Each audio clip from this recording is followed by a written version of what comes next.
यो ठाउँ भनेको के ठाउँ अरे?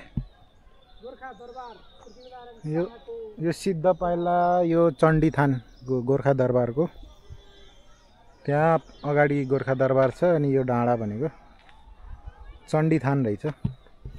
पहिला राजाले यहाँ चण्डी पुज्ने ठाउँ यो चण्डी देवीको थान त्यहाँ छ। यो यसलाई सिद्धपाइला के हो सिद्धपाइला भनिदो रहेछ। यो भ्यू चाहिँ एकदमै दामी। हिमाल यता छ, मनासलु हिमाल, अनि यता छ गोर्खा दरबार। नेपालको सुरुवात भएको ठाउँ। अब हामी दरबार घुमेर फर्किन आँटेको, भोक पनि लाग्न लाग्यो। अब गएर ल्याम भात खानुपर्छ। कस्तो लागिरहेको छ त नि घुम्दा हजुरलाई? घुम्दा त रमाइलो हुन्छ के रे नि, अब रमाइलो छ ठाउँ। अब हामी खानासाना खाएर अब धेरै कतै दरबार भनेपछि त अब घुम्नै पर्यो नि त।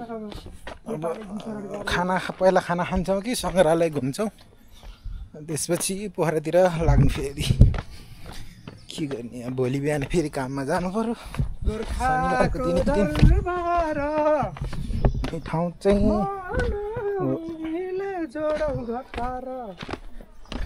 गोर्खा डाँडा घुम्नलाई आएको हो,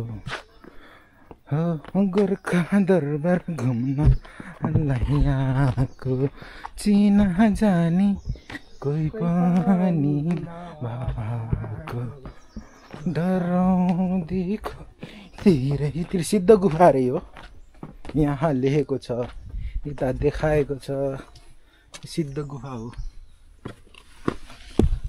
यो गुफा त यताबाट छिरेर उता निस्कने ठाउँ रहेछ। उतै